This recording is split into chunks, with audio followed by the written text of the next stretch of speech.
Hello, Africa. Welcome back to the Africa Gender Equality Conference 2021. We have had a colorful morning with discussions on how we can harness the power of technology in advancing gender equality, as well as hearing from different women about their lived experiences during COVID-19. Welcome back, Your Excellency, Madam Monica Chakwera, First Lady of the Republic of Malawi, Your Honor, Madam Mary Chilima, spouse to the Vice President of the Republic of Malawi, Honorable Dr. Patricia Kalyati, the Minister of Gender, Community Development and Social Welfare, the Irish Ambassador in South Africa, His Excellency Liam McGabbin, Hivos Regional Director for Southern Africa. We are moving on to the next session for the day, which is Building the Future, Harnessing the Power of Arts to Advance Gender Equality. Before we go into the session, we will have a performance from Tamanda Namanjali.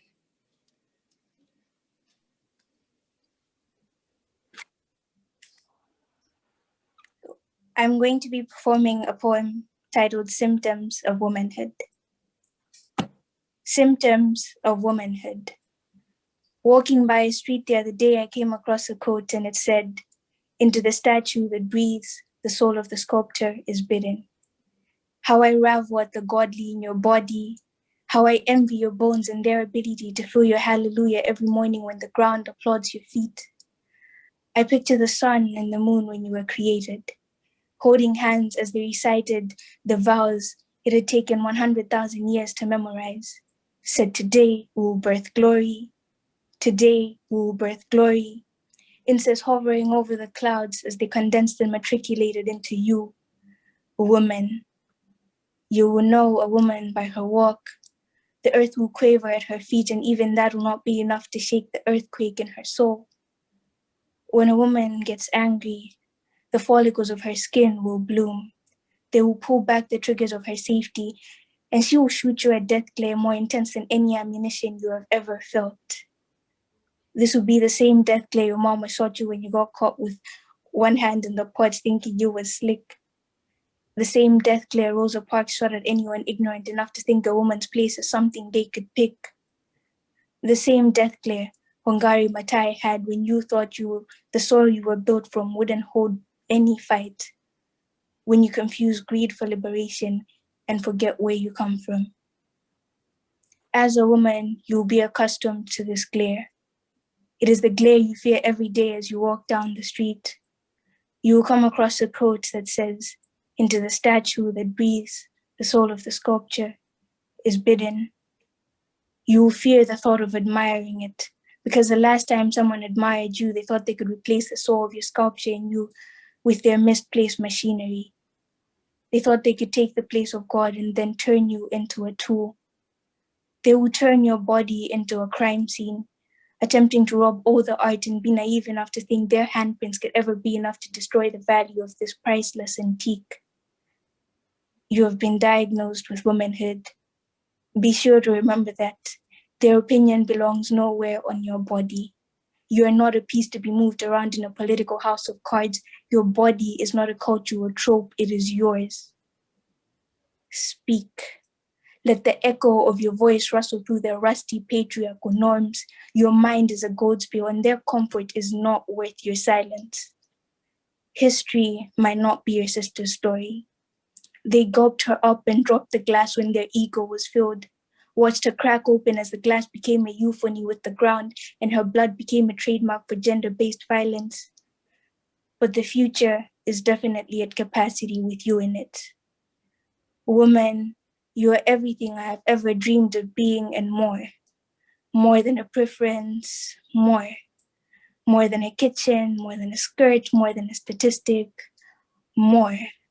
More than the little glass slipper they tried to fit you in, when you know that that ancient misogynistic look is so outdated? You have been diagnosed with womanhood. Symptoms include pride, glory, intellect, resistance, choice, excellence, and whatever in the world you desire to be, my queen. This condition will persist. It is a movement, it is a resistance. I only ask that you embrace this blessing to the best of your capabilities. Shall any complications arise, remember that the vessel that shelves you comes with an undefeatable guarantee. Thank you.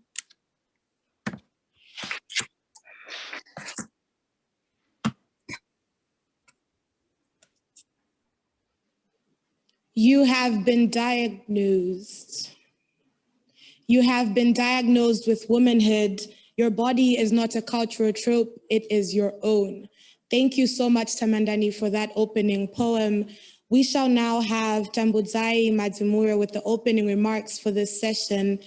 Tambudzai is the project manager for She Leads, which is a project that seeks to promote full and effective participation of leadership of women and girls in political and societal decision-making. She is also working with the Hivos Regional Office for Southern Africa. Welcome, Tambudzai. Thank you so much and good morning, everyone. Please allow me to just say all protocol observed and to say happy Women's Month to all the women out there. Thank you so much for this opportunity to just share with you a bit in this session where we will look at harnessing the power of the arts in advancing gender equality. I've been asked to start maybe by just giving a brief overview in terms of how as a continent we are faring in achieving gender equality. From my assessment and engaging with a lot more people working in the same area, I think I would say as African countries, we actually do have very progressive and gender-friendly constitutions. And we also are signatories to key international instruments and protocols for the advancement of gender equality. But having those in place is not enough. Where we are lacking and where our challenges at the moment is that we do not have alignment to local laws that make it possible for us to then actually go and implement. I'm speaking to you from Zimbabwe, where our constitution in 2023 is very progressive and very supportive in terms of achieving gender equality. But where we're lacking is that alignment that I spoke about. At the moment, the challenge is our electoral law, for example, has not been matched to the constitution. So when parties submit their party lists, you do have more males than women on the party list. And it's been part of the advocacy work of women rights organizations in advocating for alignment of laws. And another area that I actually think can be blamed for this is the lack of political will. I think people are comfortable where they are, and the pressure that we're putting is not enough. Zimbabwe at the moment is waiting for an announcement on the new vice president, a second vice president. And in the last week or two, there's been concerted calls from the women's movement encouraging that we honor the constitution and appoint a woman vice president. We are still waiting and we hope that will be honored. Coming back in terms of the benefits of using arts, in my work as a communications for development practitioner in the last 20 years, I actually have to say, I think arts for change really does have a space in the work that we're doing around gender equality, because a lot of the times the stereotypes that we actually face when we're talking about women in leadership can be addressed through use of the arts. And when I speak of use of the arts, this is where we start looking as a continent, where are we? We talk about technological advancements. Yes, we are coming up. Yes, we are doing well, but I think we're still lagging behind. So there are traditional forms of arts that then really become necessary and important in the work that we do. We see that, I think, in our area of work, theater is still very much an art form that is actually adopted and used very well. Radio, for us, I think in Africa, is quite key.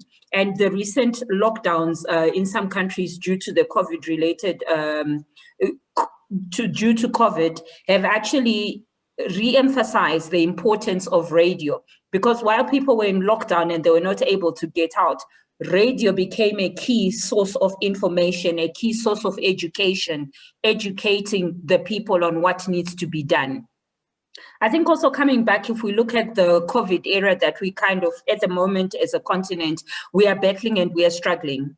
And one of the challenges that we see is that I think all the things that have been said about COVID speak of isolation, speak of people needing to be in different spaces. But that is not the reality for the African woman. When somebody in your household is sick, you are the one that is at the fore of looking after them. How do you protect yourself? And through, I think, our different art forms, we have been able to get education and information out to people so that people can also see what happens. Coming back to the work that we do, working with women in leadership, storytelling has actually become quite key for women to be able to articulate and share their journey, to share who they are, to share their dreams, to share their desires. And one of the organizations that we are working with under the She Leads program, the Institute for Young Women Development, has adopted the model of using what they call monologues, where each participant in the leadership training comes up with a play, and they actually would have gone through training, something that speaks to their story. It's a personal journey, and that has been really effective in actually sharing and communicating on hopes and dreams. When we actually also look at radio dramas have been used, and radio dramas are helpful in that we actually have got conversations around topical issues. People say the arts is a mirror of society, and a lot of the times content that is generated from that is speaking to what is happening in our communities. A lot of the work that we've done around working within farm communities, sexual harassment is a big challenge, it's a big issue, but people never talk about it on a one-on-one. You will ask, do you have challenges with sexual harassment? And everyone is quiet.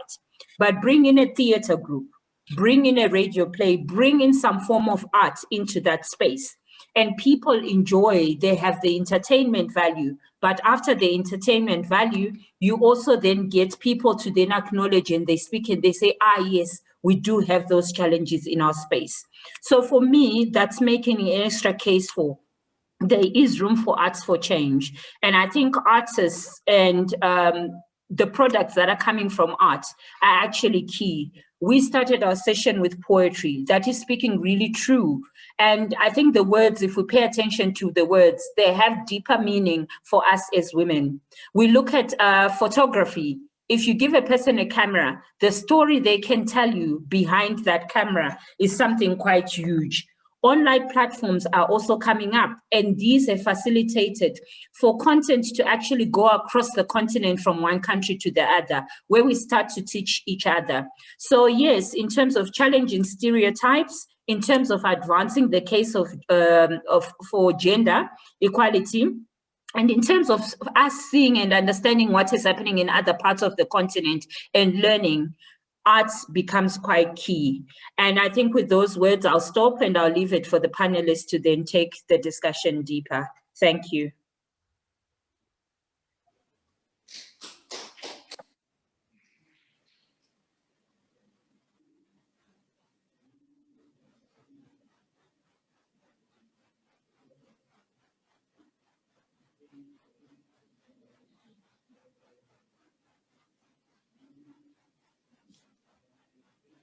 Thank you so much, Tambuzai, for those opening remarks. We are now moving on into this session, Building the Future, Harnessing the Power of Arts to Advance Gender Equality. This session is going to be moderated by Sarah Lindeire, Executive Director of Tingate. Tingate is an organization that partners with vulnerable youth from peri-urban areas in holistic vocational skills, training, and development. Please welcome her onto the stage.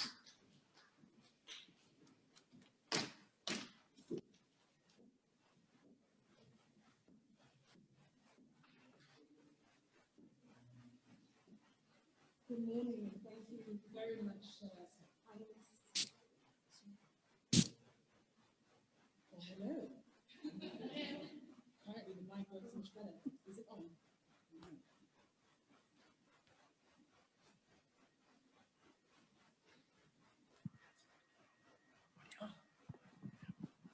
in the spirit of technology. Thank you very much, panelists and all those in attendance this morning.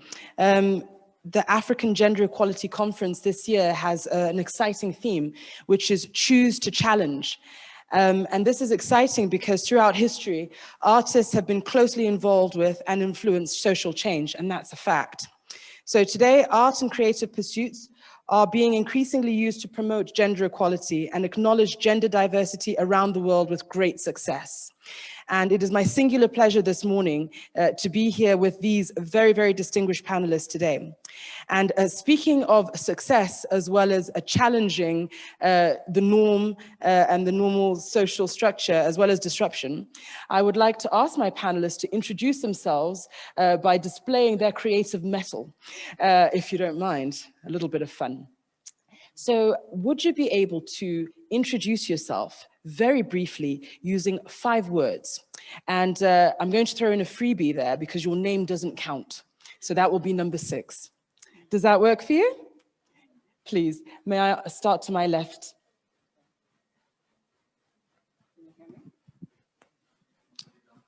My shoulder down.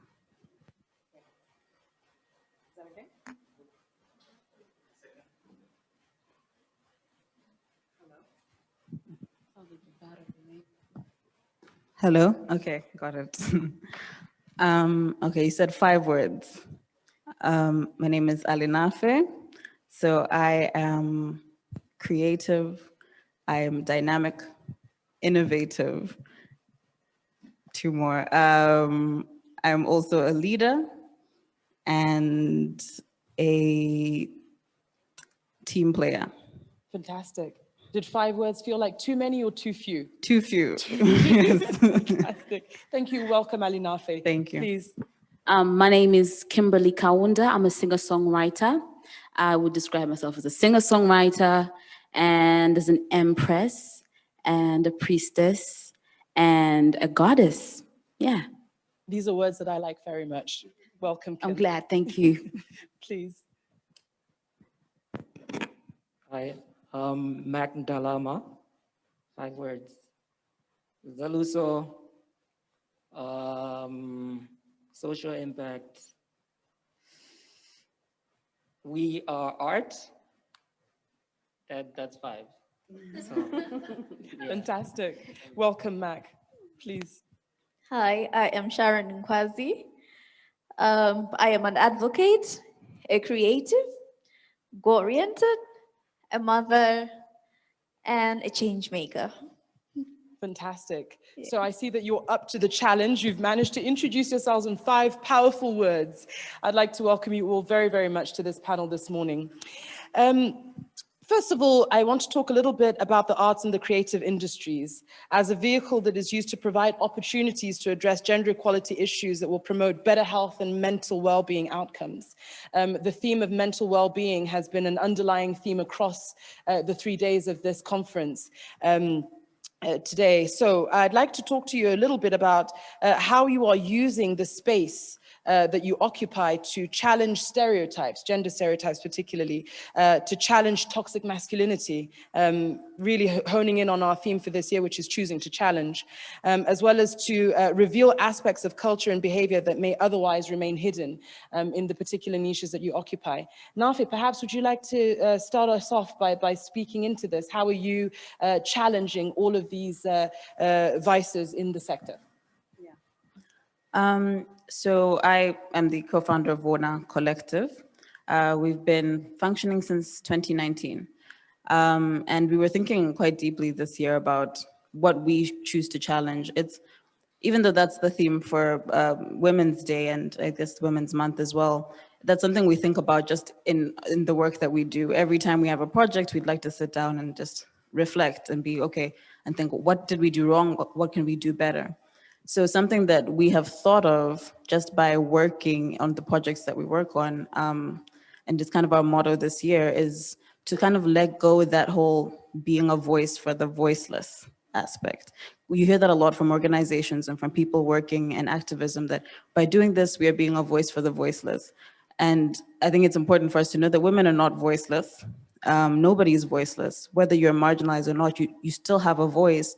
You just need a platform to share your voice, a platform to share your story, a platform to be heard.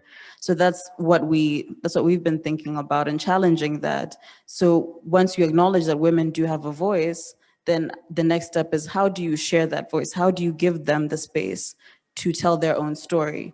And that's what we do, I guess, as one, and not to tell the story on other women's behalf, because even though I'm a woman and my co-founder is a woman, our stories, women are not a monolith. We all have very unique and nuanced stories, and everyone should be allowed to tell those, and that's the power in art. You can use various forms of art to tell stories uniquely. That's fantastic. I think that, as you've said, it's very easy for us to fall into buzz terminology that has become empty in meaning over time. And it's really interesting to see that you are challenging exactly that, something that has become a norm and that has lost meaning by really amplifying women's voices, not by speaking for them and not by presenting women's stories as a homogenous, monolith, as you've said, but really how, zoning in and picking out women's voices so that they can speak for themselves. And speaking of voices, Kim has quite a beautiful one. By what I've heard since I've known you, Kim, how are you using your voice very particularly to challenge the normative framework, to challenge stereotypes, to take up space, but also to champion the taking up of space and creating spaces for other women and other young people in this sector? I would say, being a musician, the best way that I have been challenging how we are expected to act as women, or even as a person generally, I infuse those experiences and my thoughts into words. I try to write songs that when people sing, they feel something. They feel either powerful or healed or encouraged or like they can do anything. And I'm trying my best to actually move beyond limiting that kind of self-awareness to just saying it's for women. I want both men and women, for us to evolve together, to realize that we need each other. Because one of the interesting conversations or the feedback I get from people when they listen to some of my songs, or to deal with this very same issue, to say women empowerment, is what happens to the other young boys? Are we leaving them behind? So for me, I'm trying to evolve to that place where I can empower both men and women through my music, because we all feel the same pain. We all feel the same. Sometimes life is hard and it's not limited to just you being a woman. But at the same time, I try to put a lot of love messages into my songs, because I know that love conquers everything. It sounds very cliche, but I try to use my music, the way that I write songs, the projects I get involved in, and sometimes young people ask me to share my thoughts, say on their platform, to talk about mental health. So even off the microphone, I try to get as involved in the words that I say, and also in the music that I write, and the pictures that I take, and the videos that I shoot as well. Yeah. Fantastic. And really, you've hit the nail on the head, because when we speak about gender equality, it isn't about promoting one sex above another, but really creating opportunities for people to be able to reach their full fruition, so to speak, in life. And that's really interesting, because Mac is the only gentleman on the panel today. Thank you. You're most welcome. As a man in this sector, gender equality and the equity agenda has been something that is controversial and is difficult to tackle. How do you elevate the status of a cross-section of the population that is predominantly female, that is underrepresented perhaps, especially in this sector, whilst also recognizing the need for cohesion between the sexes for the gender equality agenda to actually be pushed forward? Wow. I think that initially our main goal, to agree with Kim, is to just raise the profile of Malawian art in general. And we like to do so with doors that are open as wide as possible, so that anyone that would like to be involved is involved. And therefore that creates an environment where there's ownership in the sector in general. But having a realization that there's margins that have been set from childhood, because I think in our practice, most people start off from a young age.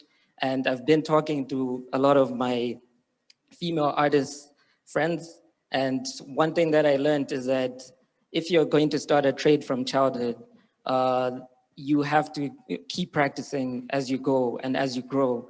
And so because of the way society is set up, one gender doesn't have enough time to practice as much as the other. So if you go back to the homes, someone is expected to help with the household chores and whatnot. So therefore, that then helps me think of adding ways to push even further and innovate in a way that you're including someone that hasn't had enough practice or hasn't had the opportunity to practice as much. So open doors, but with a little nudge here and there where it's needed, because the numbers are crazy. The arts sector looks like a boys' club right now. So yeah, I think if I have time, I could tell a story about one time when Zaluso Arts wanted to start a department or a branch that was only for females or female creators, and it failed horribly because the men were not helping to elevate that enough. But we thought as men that, you know what, let's leave them to take up the leadership roles and make all the decisions, but they still wanted to collaborate in creating and in decision-making and include the men as well, so that with all the years of practice that I just highlighted, you might have some sort of knowledge of how to do certain things better or just contribute in a way or two. So yeah, I think we'll have more time to delve deeper into the male inclusion part, but yeah. Absolutely, and there is a very fine line between collaboration and control that needs to be towed quite carefully when you're looking at inclusivity in the sector particularly. And you've alluded to something which is maybe Sharon's niche, juggling the reality of wearing many, many hats as a creative, as a director, as an innovator in this sector. How on earth do you do it? Support, and more support. But yeah, from the work that we've done at Art and Global Health Center Africa, we've seen the power of collaboration. So we can't really do it together. I mean, we can't do it alone. You need to do it together. For example, if we want victims to tell their story, we need to have different people. What exactly happens after they tell their story? Because we want an action plan after that. Do they just tell their story? And then what happens? We want to see some change, So I've seen the power of collaboration, and the unique thing about Art and Global Health Center is we use participatory arts. So not just art, they're not just going to draw about their feelings. They're just not going to tell their story. But let's say we're here, I am the creator, yeah? I've got a role play, I've done my let's say image theater. I want the participants to actually be involved. For them to have a part of their feeling, like how exactly does that make me feel as a woman?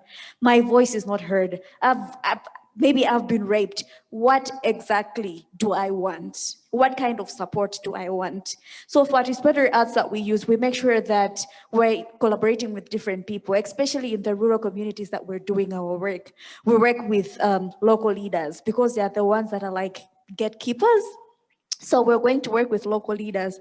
We're going to work with maybe the healthcare workers from that community. We're going to work with the police. We're going to work with mother groups, people that can be able to contribute some type of change. But how are we going to do that? Because we've seen in the past where people sit down like this, we're going to do ABC, yeah, this is what has been happening. But do you see any change? The stories are not really told, and people are not really given that space. So by providing that creative space, we've seen that there's a great change. And for me, I feel like collaboration is everything, but we're only going to do that if we provide some sort of like a flexible way where people are able to talk about serious issues without actually being serious, if that makes sense. It does indeed. And I just want to pull a little thread from what you've said, which is you've talked about intersectionality and the work that you do in collaboration with community leaders, with the police, and all of the various other social groups that you work with in the community. Here's something interesting. The EU has shared a report recently where they've said that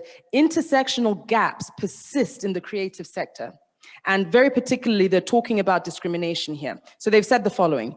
They've said female artists and cultural professionals typically have less access to creation and production resources.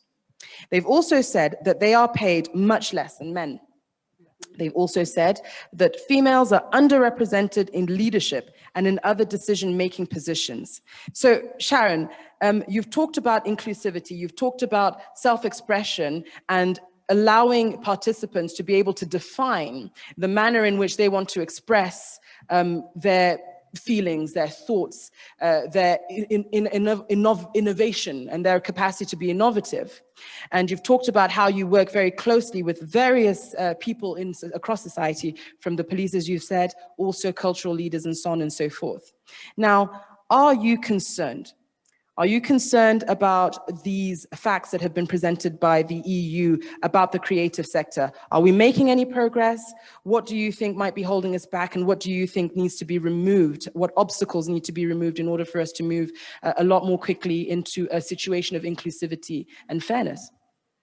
I would say there's progress, but honestly, it's not something that I'm happy about. Maybe Kim can agree with me, being a creative herself. We've been trying, like women have been given the space. People have been trying to give them the space. But for me, what I always say is, let's take the space. We shouldn't wait for men to give us the space. We need to fight, because we've had people fighting for us, because women are not put on the table of the decision making. So there isn't progress, but we're making progress because women have been inspired, have been motivated, and have been encouraged to actually take up the space themselves. We don't have to wait for people to give us the space. Yeah. Tyler Perry recently said that we're not trying to insist on how we can join tables. We're focusing on building tables now. We want to build tables and define how inclusive those tables are. It's about making them longer and more inclusive. So Nafe, in the same spirit, what are your thoughts of about the representation of women in this sector? Because you've talked about buzz terminology and what looks like progress but isn't really progress, right? So are we talking numbers, or are we talking about actual impact? Are people sitting at the table with a microphone that functions? And are they being listened to? Are women being listened to, or are they just figures? Just as you were telling us what was said in the EU report, I was thinking about, this is something that I talked to my co-founder, Lorato, about a lot. The representation of women in the creative industry, especially in Malawi, it's terrible. It is, as Max said, a boys' club a lot of the time. And even when you see women on stage, you see women in front of the camera, behind the scenes, the situation's not the same. You might have a situation where you have poets in front of the camera and those are all women, but who is working on that behind the scenes? We had a conversation with Maria Tundu. She's a photographer. And she was telling us how she's one of very few female photographers here in Malawi, and how she's always working to try and mentor other women to take up photography, but she's always been like hitting hurdles and hitting roadblocks. And I was wondering, okay, why is that? Because we've also experienced it's very difficult to find women videographers. When we want to film something, we have to work with men because it's hard to find women who can be behind the camera. And we were thinking about, as you said, lack of access to resources. So maybe there are women who want to be photographers, maybe there are women who want to be videographers, but when we think of women, not just in urban spaces, but also in rural spaces, if you do decide one day, I want to do that, how do you do that? Where do you go get the camera? Where do you go get the lessons? Where do you get the access to the internet, to the classes, to actually end up in a space where we're in a room like this and there are women behind the cameras? It's very difficult to go from step A of saying, I have this dream, to actualizing that dream. Absolutely. And you've spoken once again about this famous boys' club. I tell you, do they have uniform or anything? Do they get badges? badges, boys club badges. And Mac, you've also spoken about this boys club, and you've spoken about your efforts to disrupt that sort of normative framework, and speaking of challenging that normative framework.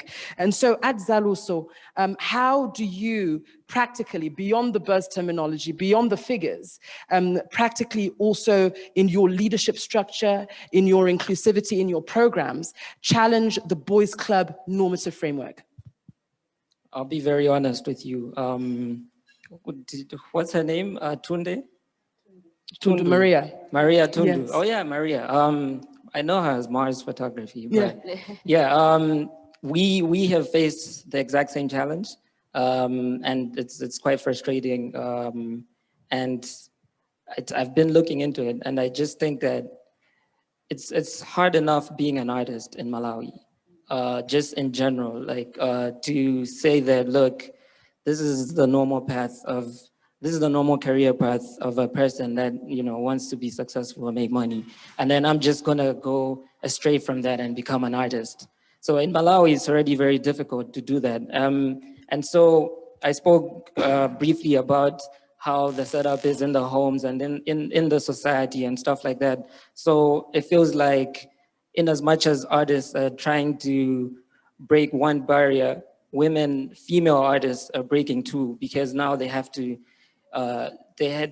get over the hurdle of being a female, and then get over the hurdle of being a female artist, at Zaluso, as I said, we tried to say, like, look, let's have a whole other arm of Zaluso that's just defined by women and controlled by women. And they said that it was difficult because they still needed that videographer for their events, and it was hard to find. And they still needed that collaboration with some of the guys. And so I think it's something that has to be, you have to take baby steps. I think we're in the right direction, but we're nowhere close to getting to where we want it to be. Lots of food for thought there. Baby steps, and a great need, however, that is very present and current to be deliberate about creating spaces for the gender equality agenda in the arts to move a lot faster, because we're not getting any younger. Recently there was a report that was released that was looking across the world at the average ages across continents of people, and I think in Africa our average age was something like 16. You'll find that, in my experience, speaking to many young people who are fledgling or looking towards the future in terms of their career paths, they're also talking about venturing into the arts. And many a time, though, individuals such as Kim, women such as Kim, who wear many, many hats, including that of photography, videography, production, and various things. And Tambudzai, at the beginning, in her introductory remarks, spoke about the issue of sexual harassment, which mercifully is something that we're speaking about more and more frequently. But it still remains a very, very a massive barrier for women who are wanting to get into the sector and wanting to thrive and grow in the sector. What is your personal experience with sexual harassment, with the many hats that you wear as a woman in this sector? And what are some of the ways that you are, or tools rather, that you are using to address sexual harassment in the sector and be disruptive in this way? For me, I would say I was lucky enough to have my brother really help me build a foundation for my music. So in the first few years of me doing music, we'd go to the studio together. So he'd introduce me to the producers. So that's my personal experience, where my brother has always been there to kind of like, not really be the big brother, but in an indirect way, he's kind of made it so that when they see us together, they'll automatically respect me. They're not going to try to do anything funny because they know my brother and they respect him. But in situations where I'm working with someone and then they kind of want to go beyond that professional level to show interest or whatever, I basically speak up. I say, what are you doing? That's not how I work. And if you want to continue to work, then this has to stop. That's the way that I personally deal with it, you know, because it's very uncomfortable to be in that professional space and you're really trying to concentrate and work, and then someone is bringing different kind of energy, kind of vibes, or trying to take advantage of the fact that you want to execute this, they want a body favor from you. So for me, it's just about speaking up. That's the way that I handle those situations, and that's the way I try to get into the different spaces. I speak up. If you say something I don't like, I will let you know. If you do something I don't like, I will let you know. And if I get a certain vibe from you, I'll probably ask a friend or two to be like, do you feel this? Does this person give you those kind of vibes or not? Maybe it's all in my head. But if they say yes, they do as well, then it's definitely cause to approach that person. So I think overall in the industry that we're working in, like what Sharon said, we should stop asking for permission to be a woman or to say I'm in this space. I think we have to really be assertive, speak our minds. If we don't like something, we say it. If someone is making us uncomfortable, we speak up. If we can't, then maybe get a friend who you know, like me, who you know is gonna walk up to that person and speak up, then we do that. But overall, I think it's about speaking up. You experience sexual harassment, approach somebody, speak about it if you can't directly do it. Yeah. Yeah. And I think one of the best things about culture is that culture doesn't make people, people make culture. But my question, and maybe Nafe, you might want to have a think about this, is do we have a social culture that promotes and accepts sexual harassment as a norm? And what on earth are you doing about it? I'm glad that you asked me, because I had a lot to say when Kim was talking. I thought it was interesting when she said that when you said that when you entered the industry, you're glad that you had your brother there to kind of help you because they respected him. Yeah. So that's something that is true on many levels. One, on the sexual harassment level, where if you enter a space and you've entered it with another man, a lot of the men back off because they respect him, not because they respect you as a person, which is what's unfortunate.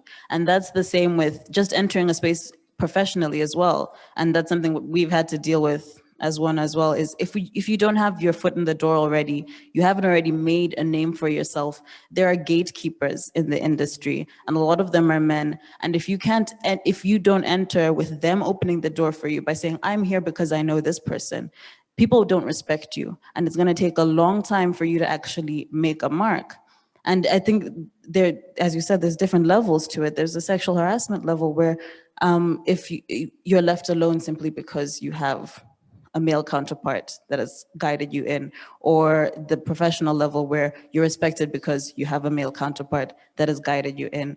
And it's easy to say, okay, we need to speak up, we need to take up the spaces, we need to build the tables, but we don't have the tools. It's very difficult. How do you build a table without the tools to do it?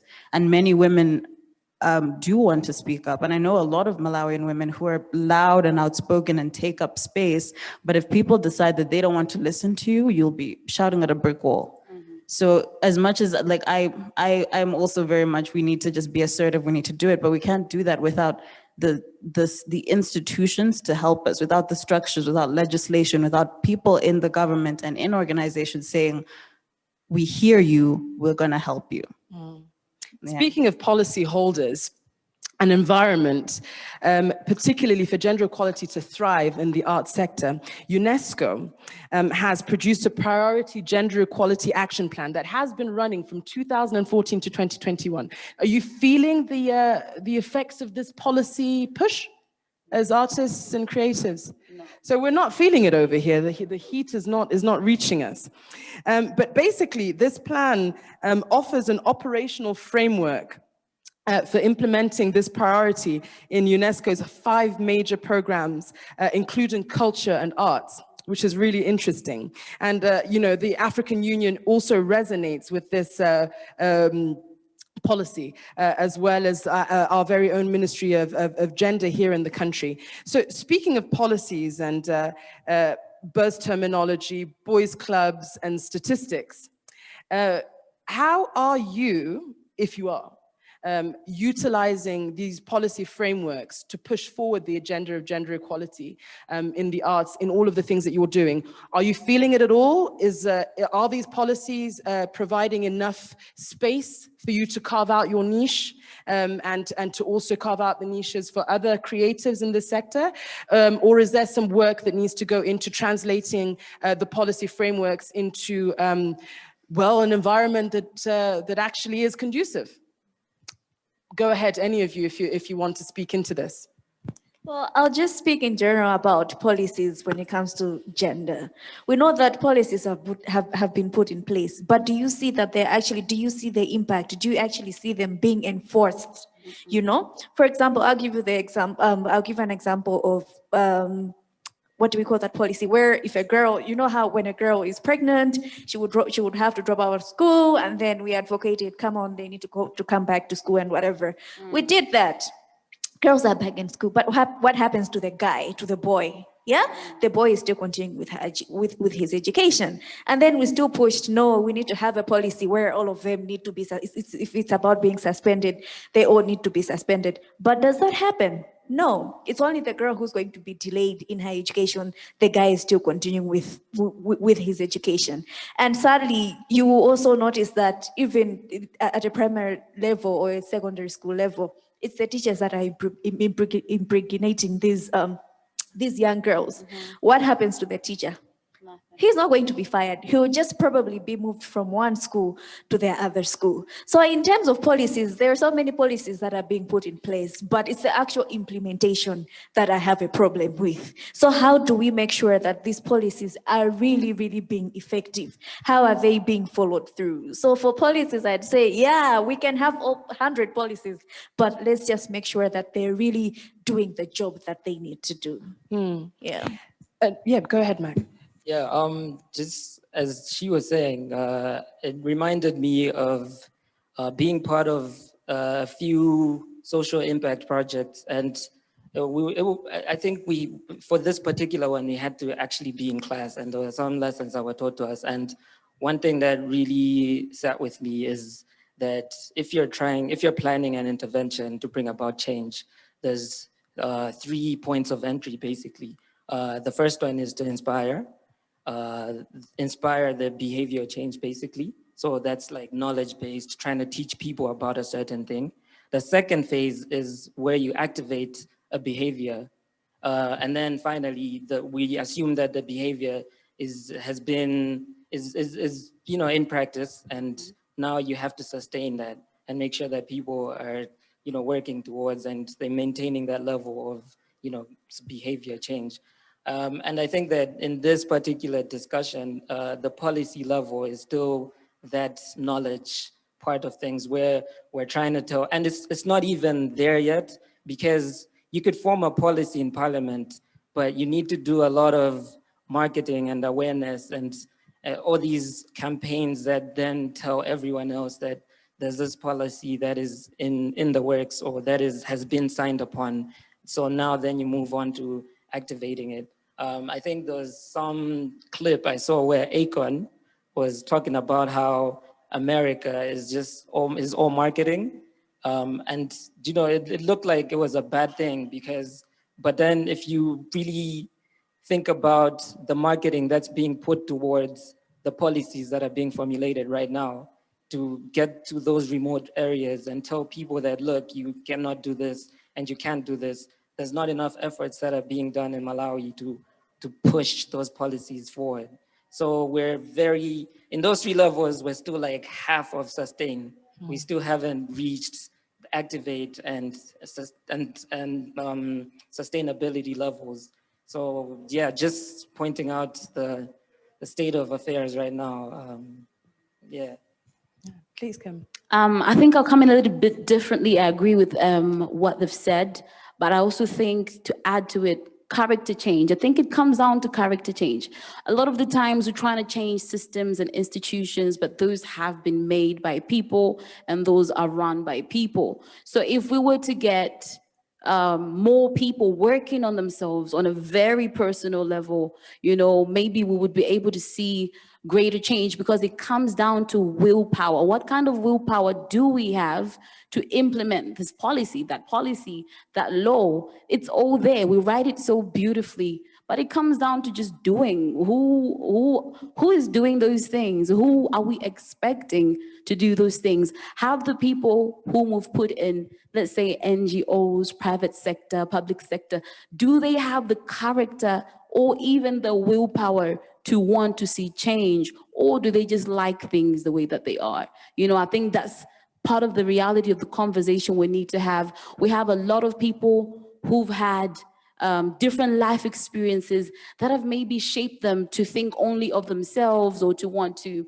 better their own lives and not of anybody else's. So maybe we also need to get to the heart of the matter. Some of the people that we have ourselves, young people, older people, character change. If we don't have character change and we look good, but our hearts are different, then we're just going around talking, investing, because we've had these campaigns happening for years about empowering women in the arts, or empowering the girl child, or making sure all the youth get to go to school. But then the reality is, are we actually springing into action to say what is needed to make that happen? Is willpower, you know? So that's my take on that, to say we need more actual willpower and people to have to work on their characters as people. Yeah. And adding onto that, I think I agree with that, because the people who have the willpower, I guess, are us, the people on the ground, the young creatives who are doing this. Because I think one of the reasons why a lot of these campaigns fail or just work on paper is because it's coming from the top down. It's coming from these organizations that say, okay, this is what we need to do. These are the boxes we need to tick. And the boxes are ticked on paper, but we don't see or feel any of the actual effects. So if you have people who are working in organizations like Zaluso Arts on the ground that know this is what we need, this is what Malawian creatives need, this is what Malawians need, and how creativity can help it, then you have the correct people working on it. And I think a lot of people undermine, I guess, the youth, they undermine people in the arts, undermine creatives, because I guess there's this barrier between being a creative and then being corporate, but they really shouldn't be. There can be an intersection. And we are undermined and not given those resources. When investment comes, it doesn't come directly to organizations like us that know what to do and who to work with and who to uplift and who can uplift themselves. I think those are the investment needs to go to the right people. Yeah. And so off the back of our analysis here of the status quo, and in line with this year's theme, which is really challenging, choosing to challenge, to be disruptive. As you look forward, as individuals, creatives who wear many hats and who have impact in many areas. And I'm thinking back to last month, February, where especially me, I spent the entire month celebrating the life and impact of Bob Marley. I really did. I listened to every single song. I was on YouTube looking at interviews and absolutely everything. And I think it's interesting, Nafi, that you've said that, there is a disconnect perhaps between people's comprehension of the impact of the arts on people's lives. And yet, I think every single person, when you ask them, do you have a favorite song? At the very least, will say, I do. I do have a favorite song. I have a favorite artist. I have a painting that I love. I have a fabric, a print that really resonates with me and my story. How odd that we think that the arts have no impact, because it would appear that our entire existence is shaped by the arts, starting from what we are wearing to the manner in which we speak, to the tunes that appeal to us and bring back great memories. But as a parting shot, I'd like to ask each of you maybe to give us a pledge here in front of the world. What are some of the ways that, as you look forward, you would like to really challenge the status quo with all of the hats that you wear in this gender equality agenda? And let's just start with you, Nafi, and we'll go down the stage. Well, I guess personally, and also as Warner Collective, I think I'd like to challenge myself to work outside of the spaces that I'm used to. being a woman who's grown up in urban Malawi, I usually attract other women who have grown up in urban Malawi.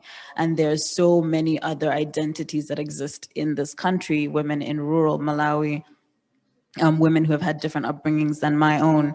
And if I can work outside of what I'm used to, I think I'd be able to make a bigger impact. And if WARNA can work with organizations that are also open to bringing in other people, bringing in other experiences, I think we'd all be a lot more successful. Kim?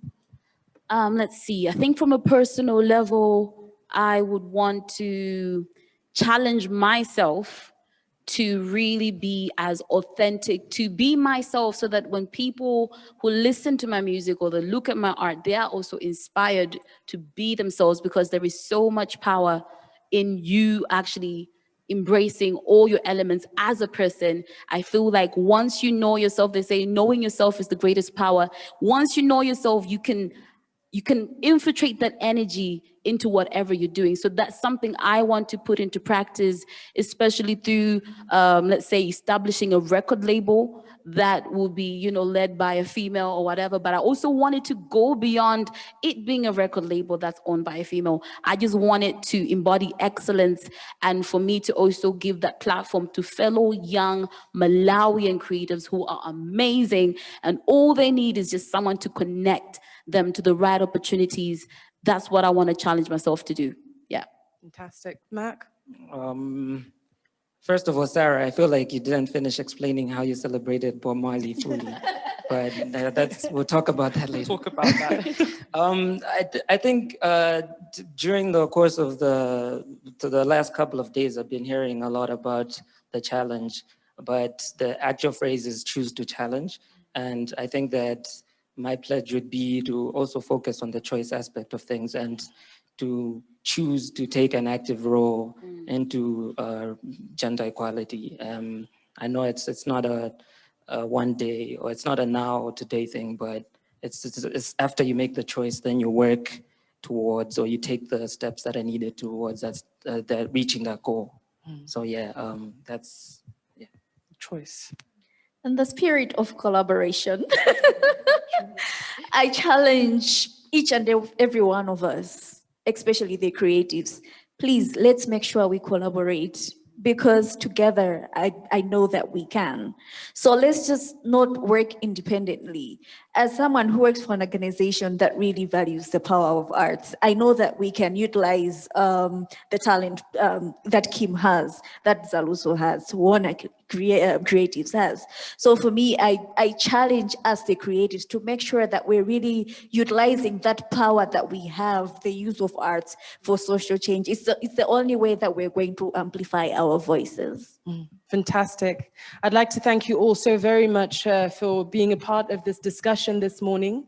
I'm sure that everybody who is participating and will be following up on our discussion will be equally choosing to challenge, hopefully by the end of this conference this week. Allow me now to circle back to Tambudzai, who so beautifully opened our session, for her to be able to close off very nicely. Thank you all very much.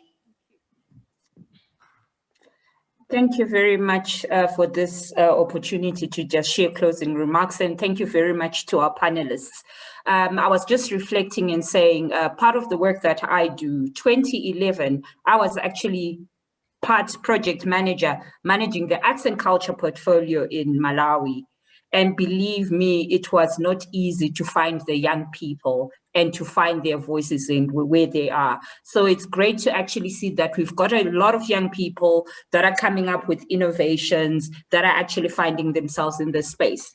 I think responding, Alina Fe, when she started, I like what she said, when she actually said, everyone has a voice. And she felt that her space, her duty was to create a platform for them to actually, to give voice to whatever their issues are. So I think in terms of agency as artists, that is in part, well, I think we're talking about artists and art hubs. That is what we actually do. So let's actually always remember that when we actually are working with communities, when we're working with people, we are not talking to people that are clueless. There are people that already have solutions to their challenges. Sometimes all they need is somebody to help them bring it together. In terms of the artwork that we do, listening to all of you, and I think this actually confirms my beliefs, that a lot of artists in the work that you do, you are exercising artivism. You are activists in your own right. I think in the chat box, somebody wrote and said, why then are people operating in silos? You've got the women's movement on their own, you've got the artists on their own. Part of that is the relationship that we hold, and I think we need to think through that, and we need to change that. Where women's organizations or civil society really see the artist as an add-on for the entertainment. But the artist really also has got a solution. When we have genuine engagements and we come to the table and we talk to each other and we really say, how do we find a combined solution? Mutual respect starts to actually grow. And from that, you will see that the silos fall away and people feel involved. So for the women artists, I think for me, it's interesting. We have had cases in Zimbabwe where, yes, the women artists were working in isolation, but now have started actually also working with the women's movement. And when they have their challenges, we mentioned issues relating to sexual harassment. The women's movement has been there to support them. They've rallied behind them. And you have actually seen prosecutions where the case actually went that far. So I think we are women. I always say I am African, I am woman. So in the work that I do, everything that I do, those are the things that I actually hold at the highest level. The beauty of arts and culture is that I think it allows us to be innovative. And I was listening to all of you. In terms of creating space and opportunity, it is up to us as artists. Let's go and knock on those doors that are closed. If we sit and wait for someone to come and actually give us that opportunity, no one is going to give it to you because there are so many different priorities. We're working now in a COVID environment where there's budget cuts, and believe you and me, the arts and culture, the entertainment budget is the first one to go. But there still is opportunity for you to exercise your work, to actually go out and share the message that you want to do. Last year, Zimbabwe was in lockdown for most of the year, and unfortunately, arts and culture was one of the sectors that was not a priority sector. So pretty much our artists were out of work. And what I then realized is a few of them started really pushing content online. They would record and push content online. They started YouTube channels. They would find ways of actually pushing content on Twitter, and it started to work. Where now you had companies approaching them to say, oh, we see you are doing this. How can we partner? Because they knew people were locked down behind doors. And, they could also find a way of advertising their services because business was slow. So for me, I really believe that, I think, as I said, I really affirm that arts and culture, especially in the African continent, there is great opportunities for us. It just requires us to continue to be innovative. It requires us to continue to push boundaries. And in terms of really getting people to stand and notice, especially when you talk about issues relating to stereotypes, relating to gender, I think the arts really has got a key role to play. Thank you very much for the opportunity, and all the best to everyone. I'll hand over back to the moderator.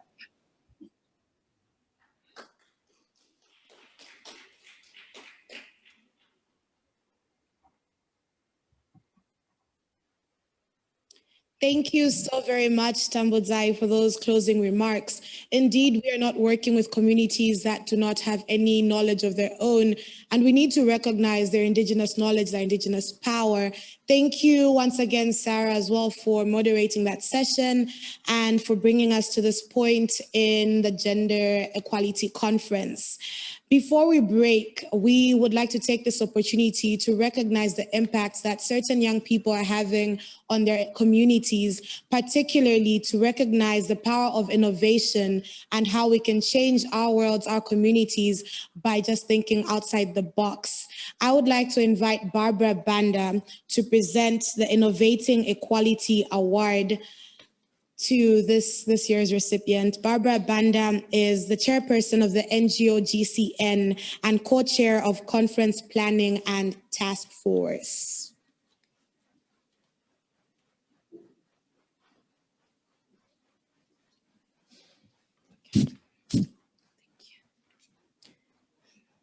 Madam Chairperson, allow me to read the citation for Dumisani Kalyati, who is joining us virtually. Madam Barbara Banda, having been raised by his mother, who had to support several siblings, Dumisani noticed the many sacrifices that his mother had to make, and this instilled in him a sense of hard work and risk-taking. Madam Chairperson, Dumisani is a tech innovator as well as a social entrepreneur. He is the founder of Micromech, a Malawian-based hardware startup that is locally developing low-cost, autonomous, fixed-wing drone aircraft made from 3D printed parts and foam board for the delivery of medical diagnostics for young children and pregnant women in the hard-to-reach areas of Malawi. With over 8 years of experience in microcontroller and software programming, Dumisani holds a Bachelor of Science degree in Information Technology from the University of Malawi, the Polytechnic, and an Executive Education in Business and Entrepreneurship from Northwestern University in Illinois, USA. Madam Chairperson, he is a Yali Mandela Washington Fellow and a Goalkeepers Youth Action Accelerator advocate. Dumisani is also the co-founder of the Makers Space in Blantyre, which is a hardware innovation space that has introduced over 50 youths in 3D training, printing, drone technology, and embedded IoT innovations. Madam Chairperson, while in his 4th year of university, Dumisani noticed that pregnant women often had difficulties with transporting themselves to Queen Elizabeth Central Hospital in Blantyre, and that this was because of a lack of health facilities in rural areas. And this led to him developing a digital health innovation called Today's Dosage, TDOS, which is a low-cost power SMS gadget that sends SMS drone dosage reminders to hospital outpatients, reminding them to take prescribed medication and sending of health tips.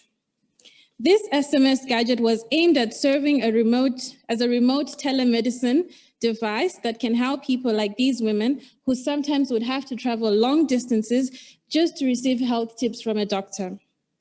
Madam Chairperson, since 2018 to date, his company has built over 15 low-cost drones that have conducted over 300 drone delivery test flights, transporting 0.5 kgs to 1 kg of medical payload over a 30-kilometer distance per flight. He has worked with over 65 women from 5 communities in Yasenga village of Kasungu, Malawi, delivering pregnancy test kits, HIV self-test kits, as well as cough syrup for children.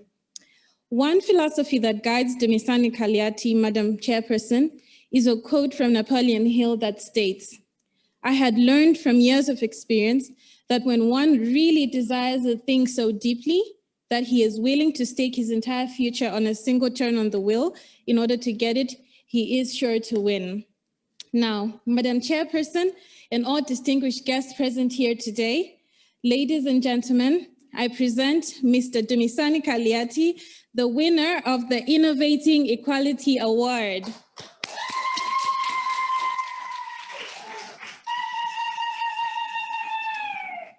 Thank you. And so at this juncture, I would like to invite Madam Chairperson to say a few remarks, and thereafter, Dumisani, you'll also have an opportunity to say a few remarks. Thank you. Thank you very much. What an opportunity to celebrate you, Dumisani. And I really concur with you. Stay on the course, and here you are.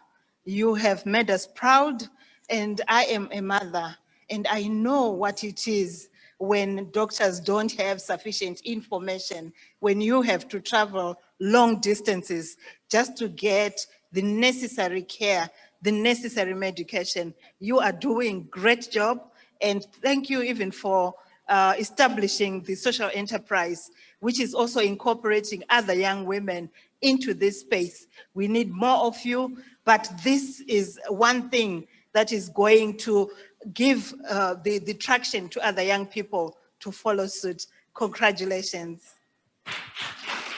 Thank you so much for that, Madam Chairperson. Dumi, just before you say a few words, I'd like to invite upon the person who will be receiving this award in person for you, so that as you say your remarks, he can be holding the award. So I'd like to invite to the stage Mark Ndalama, who's going to be receiving the award on your behalf.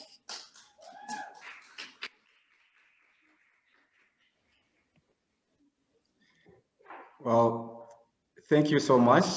I'm humbly honored to receive this award.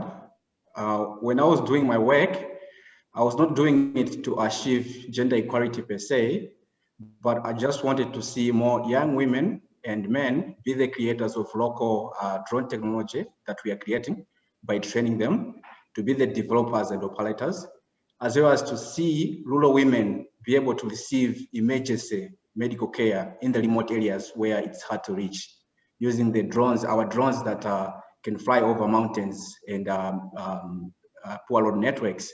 So thank you so much for Africa, for Equity Africa, and also AGC 2021 for this award. It goes a long way to support more women to be the creators and beneficiaries of the local technology that we are creating. Thank you.